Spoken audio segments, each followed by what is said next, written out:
안녕하세요. 지난 시간에 제가 사도 바울과 그리스도의 1편을 했는데요. 그때는 이제 그 사도 바울에 대해서 질문이 역사적으로 오랜 역사를 통해서 보통 두 가지 정도가 있어 왔다. 제가 그렇게 말씀드렸잖아요. 그래서 그 중에 하나는 이제 사도 바울의 서신을 보면은 예수 그리스도의 말씀이 좀 적게 나니까 적은 것 같다 그러는 사람이 있기 때문에 거기에 대한 제가 답변을 알려드렸고, 오늘은 예수 그리스도와 어떻게 연결이 되는지 그런 걸 가져서 제가 강의를 하겠다고 말씀드린 대로 거기에 대해서 한번 강의를 할게요. 아마 여러분들께서 어떤 분들은 이 질문 자체를 좀 이해하시지 못할 수도 있어요. 왜냐하면은 예수 그리스도와 사도 바울이 어떻게 연결이 안 되는가 하는 것을 말도 안 되는 얘기잖아요. 그러니까 이게 좀 질문이 뭔가 좀 헷갈리실 수 있는데 제가 한번 설명을 드려볼게요. 이 질문이 어떤 질문인지. 사도 바울은 이방인들을 위해서 선교를 했죠. 그렇죠? 이방인 선교를 했는데 이방인 선교할 때 그 사람의 그 바탕은 그 믿는 것의 바탕은 뭐냐면은 너희는 그런 모세의 율법과 할례로부터 자유되었다 이렇게 말을 했잖아요. 그러니까 너희는 그렇게 가식적이고 그런 그냥 이렇게 가식적인 그런 그 율법 준수 같은 거를 안 해도 된다. 그렇게 말을 하고 할례를 안 받아도 된다 이렇게 서신을 썼단 말이에요. 특히 초기 서신에 보면은 후반부에 가면 좀 적어져요. 그렇지만 초기 서신에는 예를 들어서 갈라디아서, 로마서 그런 데 보면 굉장히 그런 내용이 많습니다. 그런데 문제는 뭐냐면요. 그 질문의 문제는 예수 그리스도께서는 그런 말씀을 많이 안 하셨다는 게 문제예요. 그래서 이런 질문이 납니다. 예수 그리스도는 그 말씀하신 거라든가 그 사역하신 것을 찾아보면은 그렇게 그 이방인의 자유함에 대해서 구체적으로 그렇게 말씀하신 적이 없어요. 그리고 이방인에 대해서 말씀을 물론 하셨는데 그것이 굉장히 그 전체적이고 포괄적이기만 했고 그 이방인의 자유함이라는 그런 구체적인 말씀이 없으셨어요. 그래서 그런 질문이 나옵니다. 예수 그리스도는 유대인의 사역이었죠. 우리가 그걸 어떻게 알 수 있죠? 예수 그리스도께서 그렇게 말씀을 그렇게 하셨기 때문에 알 수 있습니다. 마태복음 15장 24절에 보면 수르보니게 여인에게 나는 이스라엘 집에 잃어버린 양 외에는 다른 데로 보내심을 받지 아니하노라 이렇게 말씀을 하셨기 때문에 우리가 예수 그리스도께서는 유대인 사역인 것을 알 수 있습니다.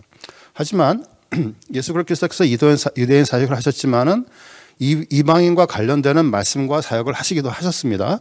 예를 들자면 몇 개의 예를 들면은 마태복음 12장이나 마가복음 3장에 나오는 그렇게 그 안식일에 대한 얘기를 하시면서 그 율법의 의미가 무엇이냐 하는 그런 의미에 대해서 말씀을 하셨어요. 그리고 또 때때로는 율법을 정면적으로 부인하시는 말씀을 하시기도 하셨습니다. 예를 들자면 마가복음 7장 15절을 제가 다 써놨는데 무엇이든지 밖에서 사람에게 들어가는 것은 능히 사람을 더럽게 하지 못하되 이렇게라고 써 있습니다. 사실 예수 그리스도께서 하신 말씀은 그때 당시에 율법을 정면적으로 부인하시는 말씀이에요. 왜냐하면은 모세의 율법에 보면은 이스라엘 사람들이 먹을 수 있는 음식이 있었고 먹을 수 없는 음식이 있었는데 예수 그리스도께서 말씀하시는 거는 너희가 모든 것을 먹어도 좋다라고 말씀하시는 거기 때문에 전면적으로 완전 반대되는 얘기입니다. 그리고 또 예수 그리스도께서는 그 이방인이 아브라함의 자손이 된다는 말씀을 하셨어요. 예를 들어서 세례 요한을 통해서 하기도 하셨고 그 포도원 비유를 통해서 그런 말씀을 하시기도 하셨습니다. 또 요한복음 4장에 보면 여러분들께서 너무 잘 아시는 그 사마리아 여인, 수가 여인 그 사람을 통해서 그렇게 이방인에 대한 얘기도 하시기도 하셨죠. 하지만 그렇다고 보더라도 예수 그리스도께서 말씀하신 전체를 봤을 때 예수 그리스도 본인 자신이 그 율법을 따랐고 율법의 권위를 인정했기 때문에 우리는 예수 그리스도는 유대인의 사역이었고 구체적으로 그렇게 유대인 자유함에 대한 말씀은 안 하셨다라고 우리는 결론을 내릴 수 있는 것이죠. 물론 예수 그리스도가 죽으시고 부활하심으로써 이방인 선교를 가능하게 하셨어요. 또 그렇게 될 것을 말씀하셨습니다. 하지만 그 이방인의 자유함, 제가 지난번에 그 전제 조건으로 말씀드렸듯이 그 모세의 율법을 지키는 것과 할례로부터 자유하는 것은 바울을 사용하셔서 그의 서신을 통해서 분명해졌다고 결론 내릴 수 있는 것이죠. 그렇기 때문에 이런 질문이 나오는 게 당연한 겁니다. 이방인들에 대한 그런 예수님께서 구체적으로 말씀과 사역은 없었는데 사도 바울은 도대체 그러면 어떻게 이방인의 자유함에 대한 생각을 하게 된 건가 하는 질문이 나오는 것은 지극히 당연한 질문입니다. 이건 잘못된 질문이 전혀 아닙니다. 아주 좋은 질문입니다. 그래서 이걸 가지고 신학자들이 약 150년가량을 이거 가지고 싸웠어요. 여러 가지로 싸웠습니다. 그 싸운 내용들을 제가 이제 종합을 해드리면은 수없이 많은 그런 학설들이 있는데 그걸 이제 이렇게 몇 가지로 묶어보면은 첫 번째로 어떻게 생각하시는 분들이 있느냐 하면은 그 다메섹에서 사도 바울이 다메섹에서 예수 그리스도를 만난 다음에 아라비아로 가서 3년 동안 묵상을 하여서 그런 생각을 이방인에 대한 자유함을 완성하게 되었다 이렇게 믿는 분도 계십니다. 사실 아마 많은 분들이 이렇게 믿으실 거예요. 그리고 제가 들어보면은 목사님들 가운데서도 많은 분들이 이렇게 믿고 계신 분들이 계십니다. 또 어떤 분들은 좀 이거는 굉장히 그 내추럴리스틱한 그런 뷰인데요. 이렇게 기적을 믿지 못하는 사람들이 하는 얘기인데 제자와 증인들이 그렇게 사도 바울에게 영향을 주어서 그런 생각을 하게 되었다 이렇게 말씀하시는 분도 계십니다. 그런데 우리가 믿기로는 다메섹으로 가는 길에 예수 그리스도를 만난 사도 바울이 만난 그 경험 그 자체로 거기에 대해서 다 완성할 수 있었다 그렇게 믿습니다. 이것이 굉장히 좀 보수적인 그런 사람들의 보통 견해입니다. 그래서 이 세 가지 중에서 제가 1번하고 3번에 대해서 한번 설명을 좀 더 드리려고 해요. 우선 첫 번째로 아라비아에 가서 3년 동안 묵상을 하셨다라고 생각하시는 분들은 그렇게 생각하시는 그 근거가 갈라디아서에 있습니다. 갈라디아서 1장 16절 18절 보면은 내가 곧 혈육과 의논하지 아니하고 예루살렘으로 가지 아니하고 아라비아로 갔다가 다시 다메섹으로 돌아갔노라. 그 3년 만에 내가 게바를 방문하려고 예루살렘에 올라가서 이렇게 되어 있습니다. 게바는 뭐 베드로인 건 다 아시겠죠? 이것 때문에 이제 3년 묵상을 했다고 생각하시는 분들이 많은데 사실은 이 뷰가요 성경적인 바탕은 별로 없습니다. 많지가 않아요. 제가 좀 설명을 드릴게요. 성경적인 바탕을 한번 찾아보려 그러면은 그 사도 바울이 그 예수님을 만나고 나서 그 다음에 그 행적이 어떻게 되는가 비교적 자세하게 사도행전에 나타나 있습니다. 그걸 한번 제가 엮어보면은 사도행전과 다른 그 바울 서신들에 나타나 있습니다. 그걸 한번 찾아보면요. 다메섹으로 가다가 예수 그리스도를 만났어요. 그래서 바로 다메섹으로 들어가서 아나니아에게 세례를 받습니다. 그것이 사도행전 9장 17절 18절에 나와 있죠.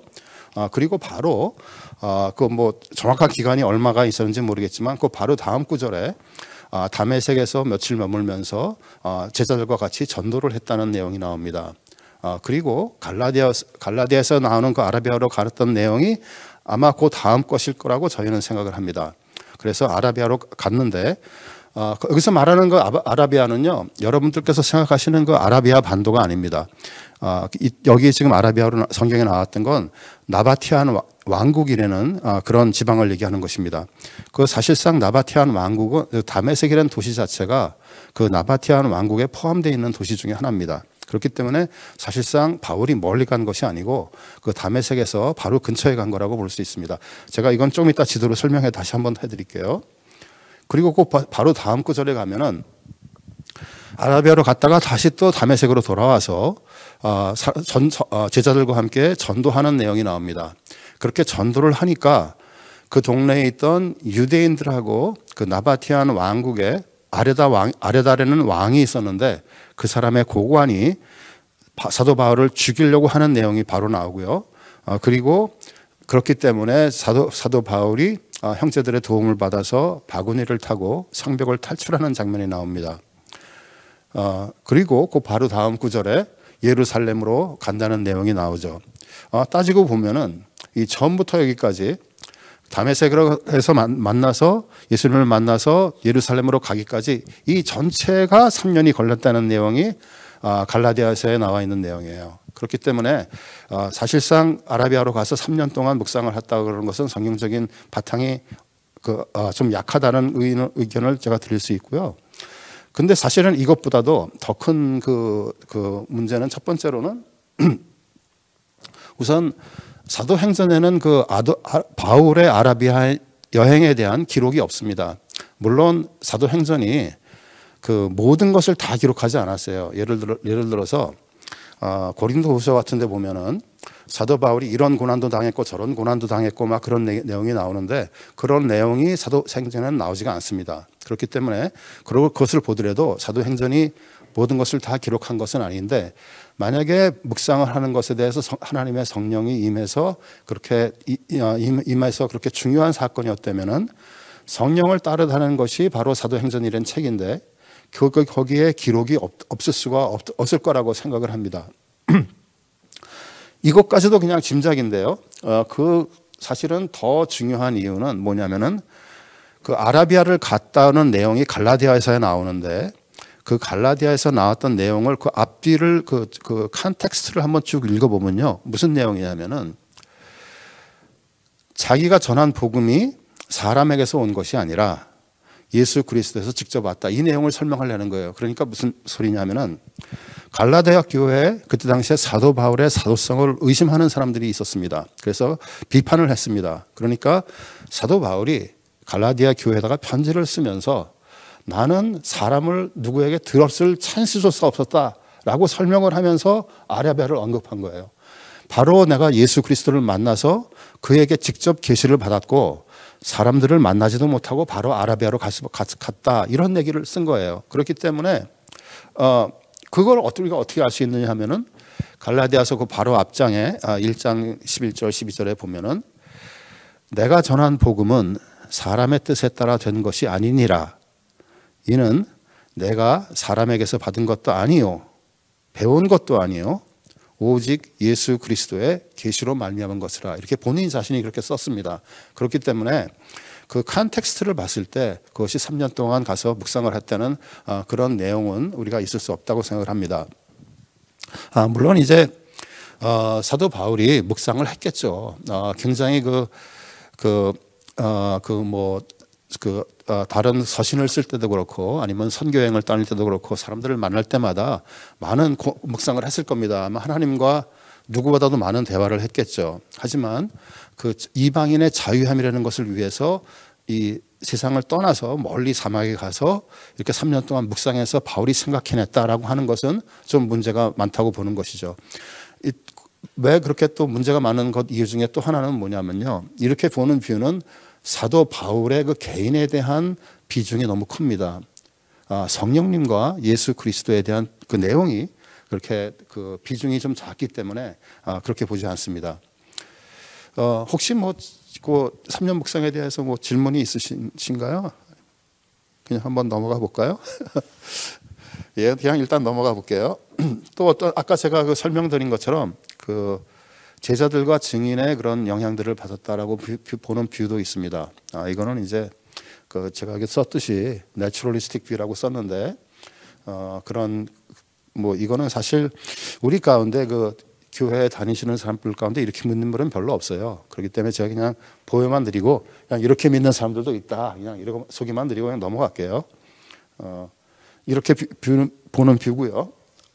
근데 이제 우리가 거기에 반론할 수 있는 것은 우리가 성경상의 어느 곳에도 그렇게 그것을 서포트하는 내용이 없다 이렇게 반론할 수 있고요. 그리고 특히 로마서 같은 것을 보면은 사도 바울이 고백한 것이 하나님을 고백하는 내용이 나오는데 그 하나님에 대한 것을 사람에게 영향을 받아서 그렇게 됐을 가능성은 없다 이렇게 이제 보는 것이죠. 그래서 이제 저는 나머지 시간을 그 세 번째 뷰에 쓰려고 합니다.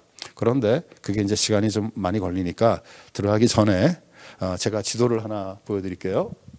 이제 여기서 이게 이제 사도 바울의 여행 기록이에요. 어디 보죠? 이제 사도 바울이 여기 이제 사해 사해죠, 사해. 그리고 여기가 갈릴리 호수고 요단강이 이렇게 흐르고 있습니다. 여기가 예루살렘이고 여기가 이제 다마스커스, 다메섹이 이제 다마스커스죠. 이렇게 되어 있습니다. 제가 지난 시간에 지도를 보여드렸는데 그때 이제 그 길을 세 개를 제가 지난 시간에 말씀드렸거든요. 하나는 이제 Great Trunk Road라는 걸 가르쳐 드렸고, 또 하나는 Central Ridge Road를 가르쳐 드렸고, 또 하나는 이쪽으로 가는 왕의 하이웨이, 킹스 하이웨이, 이런 세 가지를 말씀드렸는데 사도 바울이 그 다메섹으로 갔을 당시에는 이렇게 가운데 센트럴 리치 로드를 통해서 다메섹으로 갔을 거라고 짐작을 합니다. 아까 제가 말씀드렸다시피 그 나바티안 왕국이 다마스커스를 포함해서 이렇게 큰 넓게 이렇게 돼 있는 것이 바로 나바티안 왕국이라고 저희가 지금 추측을 하고 있죠. 몇 가지 이왕 지도를 보여드리는 김에 몇 가지를 좀 더 보여드릴게요. 첫 번째 여기 지금 빨간 점으로 나오는데 저희가 바로 지금 그 이스라엘의 제일 중요한 도시 중에 하나인 텔아비브입니다. 텔아비브는 이제 성경에는 욥바라고 나와 있습니다. 그러니까 여러분들이 성경에서 욥바라고 보시면 그것이 그 텔아비브 그 욥바가 이제 세월이 지나면서 발전해서 아주 큰 도시가 됐는데 그게 텔아비브라고 보시면 됩니다. 텔이라는 말은요 언덕이라는 소리고 아비브라는 말은 봄이라는 소리예요. 그래서 텔아비브는 봄의 언덕이라는 뜻이 있습니다. 그런데 혹시 여기 지금 여러분들께서 그 이스라엘 땅을 가보신 분이 있으신지 모르겠지만은 저도 아직 안 가봤어요. 저도 모르는데, 근데 제가 이제 저는 지도를 많이 보니까 지도를 보면은 이스라엘 땅에 그리고 또 레바논 땅에 아주 중요한 데는 다 텔로 시작합니다. 텔. 뭐 제가 지도가 하나 있는데 그거는 이제 그게 뭐냐면요. 이게 텔이라는 그 아까 제가 언덕이라고 말씀드렸잖아요. 그 텔이라는 거를 좀 제가 설명을 드리면은 이제 사람이 이렇게 땅이 있으면은 여기 이제 집을 짓고 삽니다. 옛날 얘기예요. 집을 짓고 삽니다. 근데 이 동네가 이제 유목민이 많기 때문에 이제 다른 데로 또 가요. 다른 데로 가면 이제 이 도시가 사람이 아무도 안 살잖아요. 그러면 그 위로 세월이 지나면서 흙이 이렇게 쌓입니다. 이렇게 쌓여요. 그럼 또 한 몇십 년, 몇백 년이 흐르면 어떤 다른 사람들이 또 와서 여기 또 살아요. 그리고 위에다 집을 또 짓습니다. 이렇게 또 지어요. 그러면 또 이 사람들도 떠나고 나면 또 이렇게 땅이 또 흙이 덮이면서 또 이렇게 됩니다. 이것이 계속 반복되면서요. 이렇게 언덕처럼 나오게 됩니다. 그래서 고고학자들은 그 장소를 어떻게 찾느냐 하면요. 신기하지 않아요? 여러분들 그 땅을 파서 대체 어떻게 찾는지 신기하지 않아요? 그 방법 중에 하나가 뭐 방법이 수없이 많은데 요거 하나만 설명드리는 거면은 고고학자들은 이렇게 지나가다가 저기 산이 아닌데 언덕이 이렇게 있어요. 그러면은 고기를 팝니다.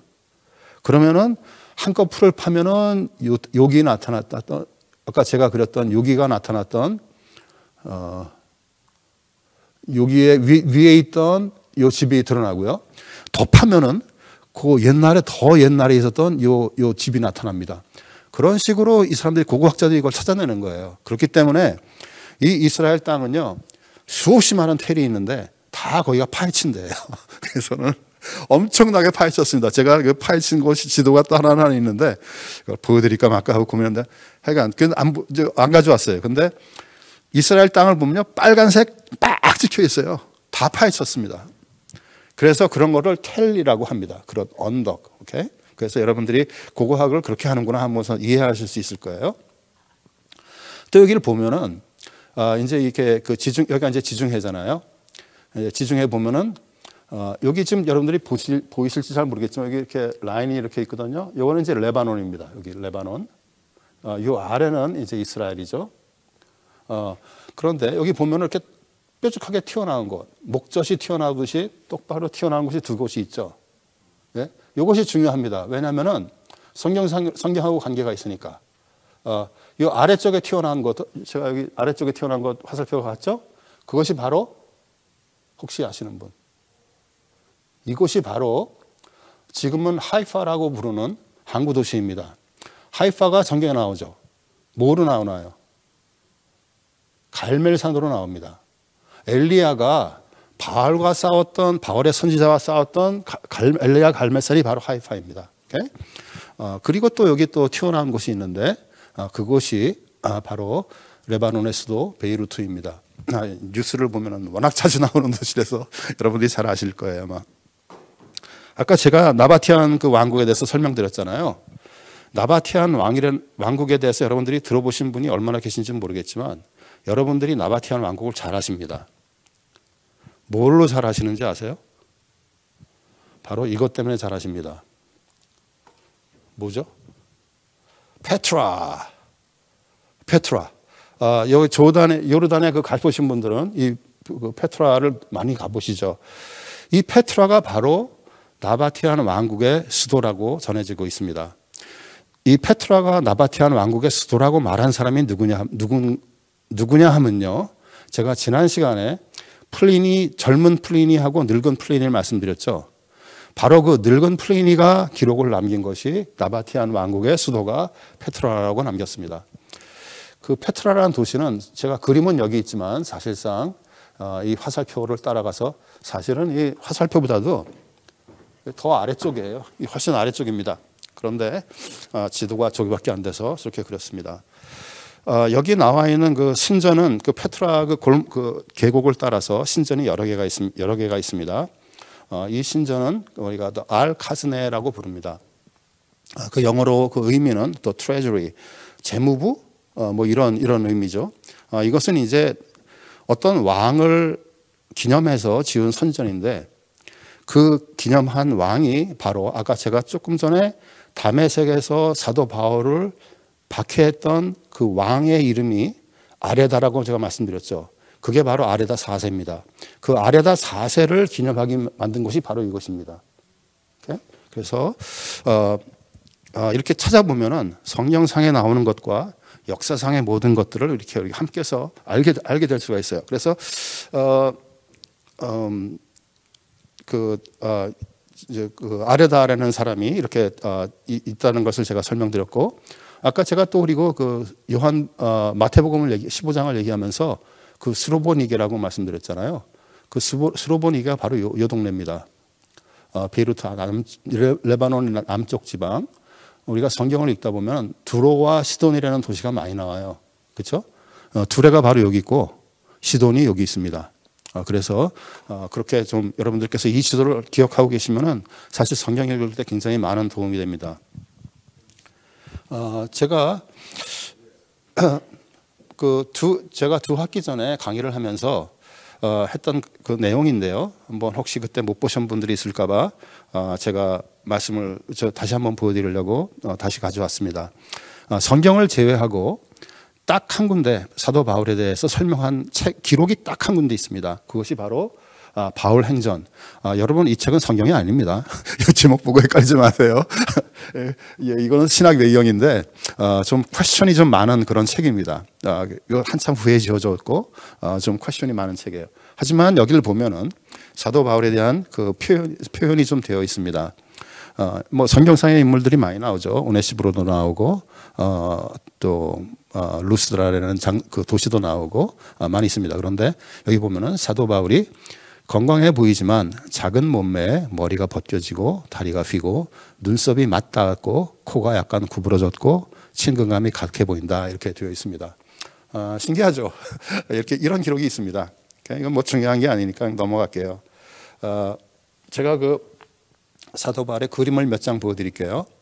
이 첫 번째 것은 그 캐톨릭 성당에 벽화에 있는 그림인데요. 사도 바울의 그림입니다. 그리고 이거는 또 루벤스라는 화가가 그린 사도 바울입니다. 이게 화면이 잘 안 나오는구나. 레졸루션이 좀 달아서 그런가? 예. 루벤스라는 사람이 그린 겁니다. 저도 몰랐는데 이번에 이걸 강의를 준비하면서 루벤스를 찾아봤더니 루벤스의 풀 네임이 뭔지 아세요? 혹시? 루벤스는요, 신기하게도 이름이 피터 폴 루벤스예요. 베드로 바울 루벤스입니다. 너무 재밌더라고요. 깜짝 놀랐어요, 저도. 신기하네요. 하여간. 그리고 또 그 다음 그림은 제가 지난번에 말씀드렸던 그 바울 신학에 대해서 세계적인 거장이라고 말씀드렸던 그 허먼 리더버스의 그 책의 표지에 이렇게 이 사람 그림이 있더라고요. 그래서 이것도 제가 사진을 찍어왔고요. 또 그다음에 제가 보여드릴 그림은 이제 이거 동상인데요. 이거는 이제 제가 그 뉴욕에 있는 메트로폴리탄 뮤지엄의 패션쇼에 갔었습니다. 마을들이 이렇게 멋있는 마을들이 착 나와서 가는 그런 패션쇼가 아니고요. 오해하지 마세요.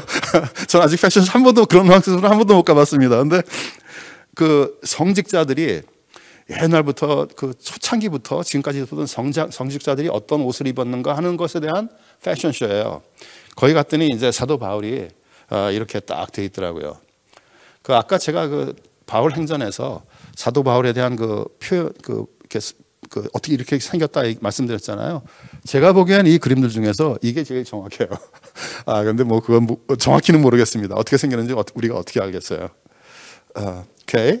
그럼 다시 본론으로 돌아가서 다메섹에서 그 만난 것으로 저희가 이제 보수적인 신학자들은 이렇게 믿는다고 제가 말씀을 드렸는데, 다메섹 상에서 예수 그리스도와 바울이 만난 순간에 그 짧은 순간이지만 이미 다 완성됐다고 보는 뷰입니다.